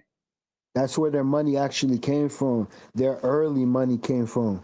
And then other things afterward. But what I'm trying to say, let me pull this full circle. What I mean is when you stack up a lot of money like that, Uncle Sam, the FBI, they first used this tactic against, you could just say Al Capone was a drug dealer. You could just basically say that because alcohol and tobacco was illegal at that time, right? Alcohol, moonshine, liquor, and stuff like that. Anyways, what I'm trying to say is you know why he went to jail? He went to jail for tax evasion. He didn't go to jail for no murder, no alcohol. He went to jail for 12 years in Pelican Bay for not paying taxes. That's real. And that's one of the first time. That's one of his first serious charges. First serious charges. Okay, so we got Al Capone, right? We got who was the one? John Gotti, right? A lot of these people was money laundering, right? Before money laundering was even around like that, right? They was washing their money, right? Put it in certain businesses, laundromats, liquor stores, mom and pop spaghetti spots, all these different things, right? And so what I'm saying is this is people learned a lot of the street game off of the mafia gang because Al Capone, John Gotti, people like this, a lot of people took what they did and tried to put it in their organization. It didn't work. You know, Al Capone is not originally from Chicago, right? You know, he's actually from Brooklyn. He was actually in a gang called Al Capone is from New York. Yeah, Al Capone is originally from New York. Yeah, from Brooklyn. They were called the Brooklyn Boys, if I remember correctly. It was a street gang of Italians, like immigrant Italians. Yeah, they call them is boaters, bro. And what boaters are, it means that they fresh off the boat. They just came to America. He actually worked at the dock as a kid. Yep. He's a laborer. Yeah. All right, let's get back into it. Up there breaking it down, sending, I think dope, fentanyl, things of that nature. And they was out known for they was getting a lot of money out there. You understand what I'm saying? They was also catching robberies here and there. And then after they got locked up, some of the members like Anthony Kenny and Mo Money and a few other people, they started running like a jail ring in jail, where they start getting K2 and things of that nature in there, and was sending a bunch of money in and out of the joint, cash apps, all type of stuff. That got added on to their indictment too, after they cleared like over hundreds of thousands of dollars just from Rikers Island. And I don't know about that shit dancing, but listen to what he's saying though, bro. They were selling K2 in there. Of course they selling K2 in there. They selling K2 in there. They probably selling cigarettes in there. They probably doing cash apps, green dots, all those different things. But that got added on to the RICO, bro. Woo! Yup. So that's even worse. That's even worse, bro, because you're drug trafficking in a penitentiary, gang. So that means you taking out the government's pocket now. Correctional facility. Yup. You taking out the government pocket now. In the feds, but I know that was a Rikers Island indictment. It was clearing like a bunch of money from the can. Like had COs and all that meeting up with people, baby moms on the outside, and there was a lot going on. You know what I'm saying? With the bully gang, and mainly Mo Money. You hear his name, but like I said, it's a lot of other more bullies, a bunch of other bullies that was in jail, and people know who they is. It was putting on, and Spazz being one of them, because like I said, he got 3 different knife fights, or something of that nature, 2 or 3 different knife fights while he was just in MDC. You understand? Damn. Now he got this 52 years in the feds. And I'm sure he'll be going to a USP behind the wall So it'd be a lot more knife fights if I, if I had to choose, if I had to guess, I'm guessing it'd be a lot more knife fights going on when he hits these federal compounds, right? But a lot of people might have not knew Spazz as far as like he wasn't the one of the faces of the bully gang. When they first came on the scene, you were seeing people like Mo Money, you were seeing people like YB, you were seeing people like D, Derek Ayers, you were seeing people like Timbo, J.O. These are people like when they first jumped up bully gang sticks, when they first really jumped on the scene, that you was seeing bully gang. You was like, oh, that's bully, but there was a whole bunch of other bullies allegedly, as you can see by the 50-something person indictment, that was behind the scenes, and they was also getting active and getting to the bag too. Now, one last thing we got to say is that bully gang, you could take, was kind of like a violent crew, right? They was quick to shoot something, kill something. At least that's what it looked like from the outside looking in, and in the indictment, and there was a lot of death around bully gang, right? You had bully gang Sticks that died. You had bully gang Fifth Giuliano that died. You got bully gang YB that died. Oh, what's his name, man? Bully gang, man, the OG, man, with a big homie, one of the first big homie, I forgot his name, it's slipping my mind right now, but I know who it is, and maybe I'll put it in the video if I remember. But he got killed. That's what Taiki and them was locked up for killing him right in the courtyard of the Reesley Dent Towers where the bully gang was founded at, but it was like the mainstay. You understand? I did another video, Hustle Hard, Ricky. He was part of bully gang. He got 20-something years or 18 years. You know what I'm saying? Everybody didn't even know about that. It was a lot of death and jail affiliated with the bully gang and that run they had. You understand what I'm saying? It was a run. They had a good run. It was a popular run. It was all over. Mo Money really the face and the one who got legendary status as far as like Instagram. You got to have Instagram fame. And Mo Money was like the one that the face. Before that, it was Mo Money and YB. But after YB died, Mo Money took that reign over. And remember, Mo Money. Okay, so boom, he basically broke it down. But go ahead and tell me what you feel about it, Kosher. That's you see how the reason I chose this video, right? The reason I chose this video, right, is because this guy Bully Gang Spazz, right? He was locked up in MDC. He was locked up with the dude. Dang, I just forgot his name. Floyd, not Floyd. Anyways, the guy that killed Jam Master Jay. Anyways, I seen that on there. I seen that on the paperwork. They acquitted him of that. They took back the conviction on that. Remember Oh, DNA? okay. That one guy's cooked because his DNA was there, but it was two shooters. Only one person. It was two shooters, right? That went in there and they robbed Jam Master Jay and they shot him, right? But they don't know who did it. They don't know who shot him, right? But anyways, one of the guys, his DNA is not there. Only the other guy's DNA is there. And anyways, they never cooperated with they never flipped on each other like, oh, nah, hey, bro, yeah, we did the robbery. Hey, bro, he was the shooter. I ain't shooting on. All I did was grab the money and the bricks and stuff like that because it was a drug deal going wrong. Or it was a drug robbery. I mean, not drug. No, that's crazy, bro. That's crazy. So at the end of the day, that tied into the whole shooting, that case, that day. But let me finish. Bully Gang Spazz saved the killer of Jam Master Jay from getting stabbed in the melee. Yeah, that was the picture. That was the picture that they freeze framed right there, showing that. Yeah, they were about to kill that dude. And anyway, Bully Gang Spazz, oh no, the guy that allegedly killed Jam Master Jay that got acquitted. Anyways, he wrote a letter to the judge. Hey, the judge could give that nigga 100 years for what he did. You know what I'm saying? But he only gave him 50, right? 50, yeah. Anyways, he could still, like after 10 years, he could go back on appeal and be like, hey, review my case. Hey, the judge sentenced me too harshly, and the judge at that time could look and be like, dang, get that nigga 52 years. All right, well, you know what we'll do? We'll drop it down to 30. That means you'll get out. Yeah, that makes sense. Because they'll re-sentence him on his guideline. But let me also add this: if he commits any violence where he goes, he's gonna go to a hard place because of his charges. It could be Victorville, could be Marion, could be Florence. You know what I'm saying? USP. anyways, when he goes there, if he doesn't get in any trouble and then goes to his appeal, he should get a time reduction. No, for sure. He for sure should be able to get a time reduction. Okay, so boom. Let's go over the topics today that we cover, man. So we got Charleston White crashing out over here, talking about that he's good in Houston. He could go to the Fifth Ward without anything happening to him. He went there. He went to a little birthday party for somebody, whatever. The people from Mob Ties seen him, walked up on him and said, "Hey, bro, we need you to apologize to Jay Prince." And he said, "F him." And then we seen as he got into his car to leave, they sent a shot out.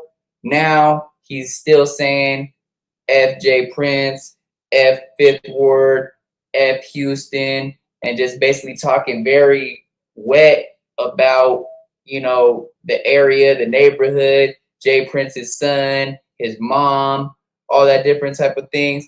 And then he also said too, he'll be back in Houston, Texas tomorrow. So it clearly showed that it didn't scare him, and it shows, like we said, that Jay Prince Sr. is not untouchable. Now we got Wack100 responding, saying, and which I hate to say, but I do agree with him. Nobody was going at Jay Prince like that up until Wack called him out 2 years ago.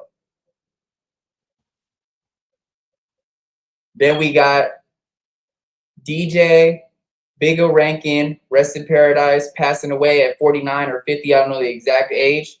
But, you know, what he did for the South was a lot. He did a lot for Gangsta Grills. He did a lot for a lot of other artists, like you said, T-Pain, Rick Ross, different people of that nature. So shout out to him, rest in paradise to him. It just goes to show, man, you got to really take pride in your health and really, you know, at a young age, you gotta make sure that your health is right, because it's gonna bite you in the long run. Then we got Bully Gang Spazz getting sentenced to 50 years. Go ahead. 52 years. Okay, so go ahead, break down that right there. Bully Gang Spazz, he comes full circle. I'll just say this: whenever you go to these major cities and you get locked up, you never know who you're gonna be around. You never know when it's gonna pop off, and you never know when it could be a good time for you to step in and help somebody and stuff. Because sometimes a lot of people, when they help people, they don't help people with the right motives. They help people that could probably help them in the future, or they feel that they could get a favor from, or they could say, hey, maybe he'll do this for me, or maybe I can use him to do this, or you know what I'm saying? But anyway, that's real. Spazz, he a real street dude. He got 52 years. He didn't get 52 years for selling Girl Scout cookies, right? Anyway, he was engaged in all types of activity, anything you can name. He's probably now, but I think, but not to cut you off, but I think that it's very bad though that they are saying that the cash apps, the green dots, the K2, all the drug trafficking out of the penitentiary is being put into this RICO with Bully Gang though, because that's gonna add more time onto it, bro. Especially like what we said, is it's different when you selling outside. Yeah, that's a crime. Yeah, that's a charge. But when you trafficking drugs out of a penitentiary, you're taking out of the government's money. Into the penitentiary. And also them people that do take the drugs and stuff like that in the penitentiary, depending on what you selling them, they could twack out. Like K2 and stuff. There's a thing. Yeah, I've seen it. Yeah, I've seen it before. Twack out and they have a seizure, right? People die off K2. People go OD and have a seizure and die.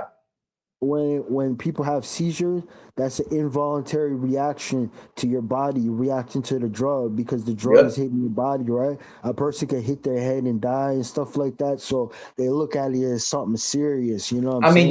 just look at remember the Asian dude, remember it was about 2 years ago now. Remember the Asian dude that jumped off the top tier and died at that prison? I think we did a video on it. I saw that happen before in real life.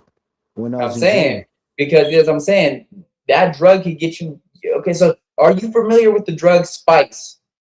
Yeah, Spice and K2 is the same thing. Same thing, right? But are Yeah. you so you remember back in the days when people used to be on probation and they weren't able to smoke weed, so they went to the liquor store, their corner store, and they were able to purchase Spice inside the store. You remember that, right? That's not the same spice they're talking about. This kind of spices is like you could say it's like tobacco, or sometimes they'll get ghetto and they'll just do paper, but it's usually tobacco. What it is they call it wax. What it is they call it wax or K2. It's what they put on. It's a little dab of this shit that they put on a piece of paper, right? And I know it's not wax, but they call it wax though, bro. They call it wax in prison though. That's what they call it, K2 or wax, because it's a little piece of, it looked like a little dot that you could put on a piece of paper, bro, and then you roll it up with your tobacco. Yeah, that's what that's what I'm saying. But anyways, like I was saying, they'll take tobacco and they'll spray the tobacco with whatever that wax stuff is, whatever that chemical is. It's a couple chemicals, and they spray it in the tobacco, and they'll roll like a little small little joint, because it doesn't take you much for you to twack out. It takes only a little bit. No, for sure. But what I'm saying is, people need to realize, bro, that's not the same spice as the spice that was outside that you could buy at the liquor store, gang.